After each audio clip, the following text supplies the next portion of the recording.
Hello, everybody, and welcome. My name is Ian, and this is Starship Adventures. And today, breaking news. We're going to update you on what's going on with the internet outage at the American Radio Relay League, or the ARRL. As many of you know, the Logbook of the World, the Learning Center, and most of their systems and resources went completely down back sometime before May 14th, or on May 14th. That was 23 days ago now at the making of this video. They finally have come clean on what's going on. And I kind of understand when there's an FBI investigation, some facts are withheld, at least at first.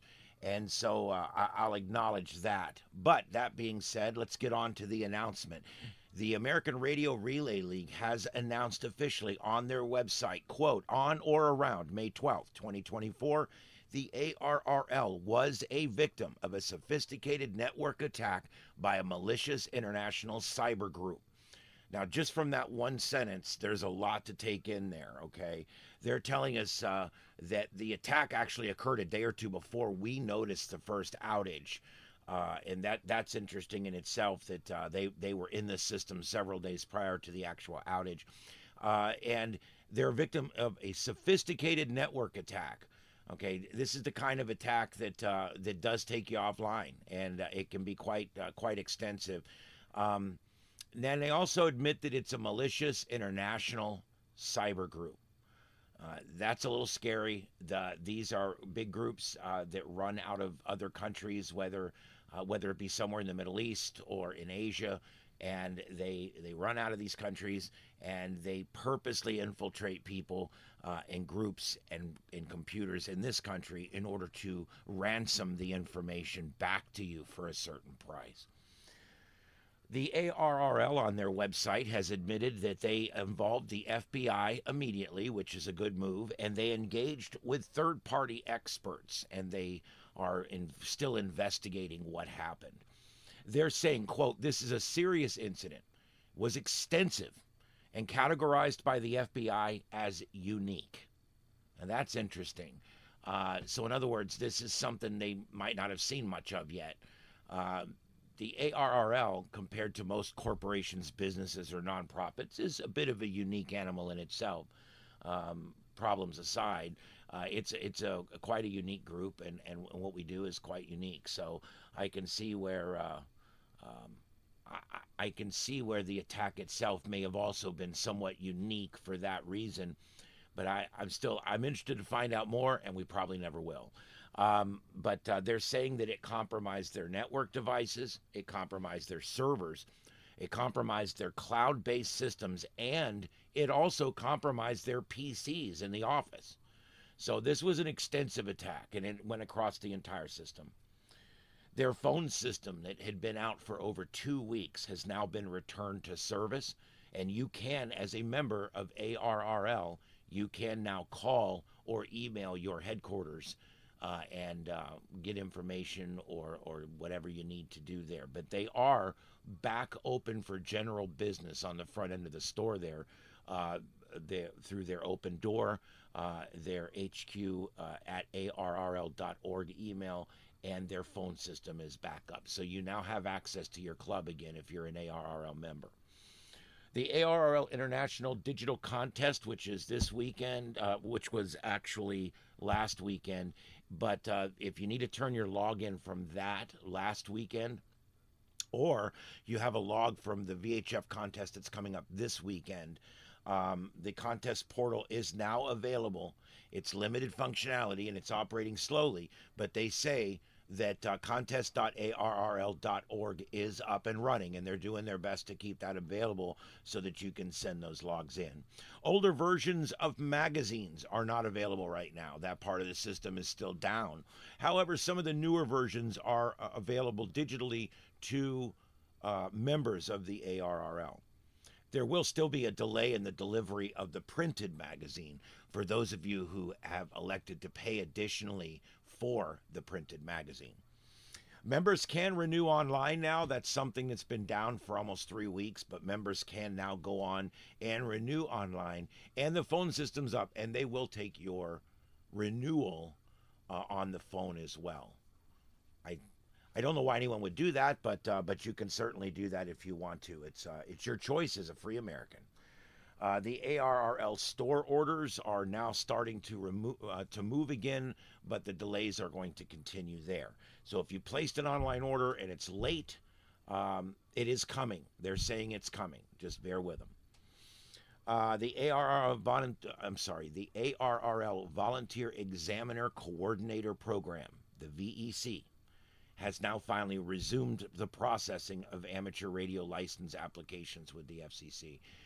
And I actually spoke to a ham through my YouTube page the other day who was waiting 2 weeks for his license. And I told him I got mine in 2 hours. It's kind of a shame that that system is down because when it's up, it works. The ARRL letter and any other ARRL newsletter services have now resumed. And I don't know if there's going to be back issues or not, but at least going forward, if you get the email newsletter, the e-newsletter from ARRL, it will be resuming shortly. The ARRL has reported that there has been no disruption to the ARRL.net email pass-throughs. However, I've read a lot of comments online, and they were down for a time during this period. But we don't know exactly when or how, but they are back up. They're saying that all of their email forwarding services they're saying that they were never down, but let's just suffice it to say they're fully restored at this point. Because a lot of people were saying they were not getting their mails, or if they were taking a while. There has been really no word on when the Learning Center, the Logbook of the World, are going to be returned to service. Those are, I don't know about the Learning Center. That was something they put in fairly recently, and I didn't think it went over very well. But the Logbook of the World is still the industry standard out there. Now, granted, and I will talk about this for just a minute, there is options. Don't feel like you're stuck with Logbook of the World. I don't like Logbook of the World. I do submit there, and I do get confirmations back out of there for my actual logbook, which is on QRZ. But the Logbook of the World has always had issues. You can't even go in and fix errors. You can't even go in and delete doubles or errors or anything. So there's a lot of issues with Logbook of the World. The process of getting it working in your computer is a very complicated one. They are constantly criticized for how complicated the ARRL Logbook of the World process is, and yet it hasn't changed in 20 years. So I think it's probably dying a slow death, kind of like the ARRL is. This is all just examples of mismanagement, systems that were not protected properly, response times to incidents that were a lot slower than they could have been, information delineation that took weeks and weeks and weeks instead of hours and days like they should have. When you are a member of a club, you deserve to know. Now, I'm not a paying member of ARRL. I paid the first year I got into ham radio and learned very quickly that it was just literally a piss away of my money. And I no longer have anything to do with it. But I also don't believe that they're beneficial at all to the ham radio anymore. I believe that their detriment to the hobby is now equal or outweighing the benefit to the hobby. And so it's unfortunate. It's something that's been around a very long time, and it's something that's outlived its usefulness. And this is, I think, going to accelerate the spiral, if you will, of the ARRL and its services. I strongly recommend QRZ. They don't pay me. This is not an ad. I use QRZ. I pay the $30 a year for the XML subscribers so that all my data is moved around effortlessly. But with a few button clicks, you don't need to pay anything, and QRZ will do everything you've ever needed it to do. And so I don't know for the life of me why we even need Logbook of the World, other than there's still just a lot of old hams that haven't moved over to QRZ. which is actually now the global industry standard. It's rapidly becoming it anyway. And it's time now that the Logbook of the World's been down for 3 weeks. We're over 3 weeks now this thing's been down. The average cyber attack outage lasts 4 to 7 days. So we're way outside the curve here. This is obviously a major attack. They finally have admitted to it. And I don't know when they're ever going to come back online with all this stuff. But now's a really good time to explore your other options. There's Logbook of the Old Man, which I also submit to.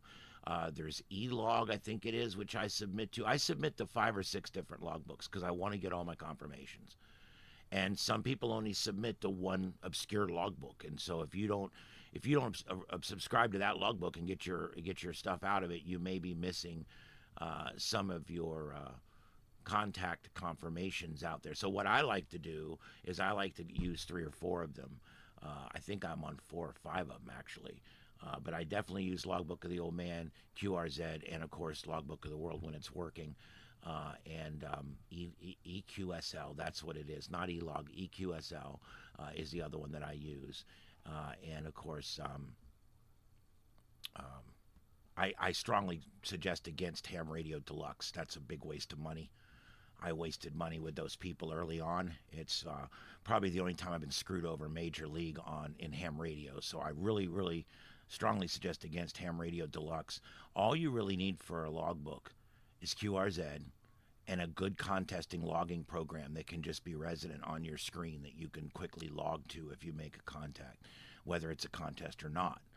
And N1MM, I think it is. I use that one. There's several of them out there. You don't need Logbook of the World. So I've got all my stuff out already because I keep a backup out of Logbook of the World in QRZ every couple days. I would do that. And so I have my information backed up. And I hope you do too, because I don't know if we're ever going to get it back. And it's important to understand that most people that send a Logbook of the World do have a backup somewhere. You may not even realize you have a backup. Let's say you're using Grid Tracker and it sends it to Logbook of the World automatically. Well, there's a file in your computer that contains all that information as well. And even if they don't come back, even if the Logbook of the World never does see the light of day again, which I think it will, but let's say it doesn't, and let's say the data's gone, most of you probably still have the backup. You may have to compile it. What I suggest is if you're not using QRZ, go over there. You've already got an account. Just claim it. And start finding all the ADIF or ADF or ADI files in your computer. And start sending them all to QRZ and let them sort it out for you. And they'll put all your contacts in order. They'll ignore the duplicates.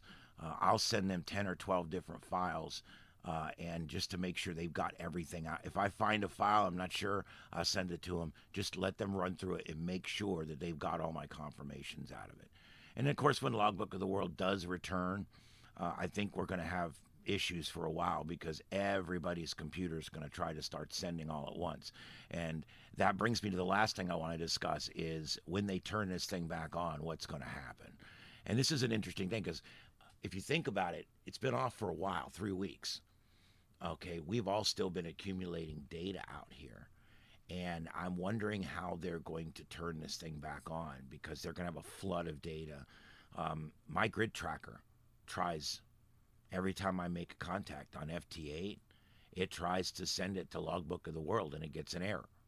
Well, as soon as it does finally make contact with Logbook of the World, it's going to try to send the hundreds of contacts that I've made since the Logbook of the World went down. And I anticipate slow goings once it gets up because there's going to be a lot of updating that needs to be done to it. They may go ahead and put all new systems in place, and we might have a much faster system. Who knows? But I would just be a little wary of exactly how fast. Oh, it's back up. They're going to come out one day and say it's back up, and the little boxes on the screen are going to turn green, and we're going to have connectivity again. But then I still anticipate some issues for a few days until we get it smoothed out, because there's going to be a lot of people trying to send all their logs at once. It might even be a good idea to turn that stuff off for right now, and that way when it does come back up, we can stage this rollout a little bit.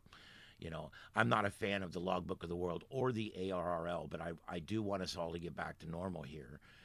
And I do want to see everybody get their data if they need it and upload their data once it's back up. I guess that's about it for this morning, guys. I just had some breaking news. I had to get it out there. The ARRL was a victim of a sophisticated network attack by a malicious international cyber group.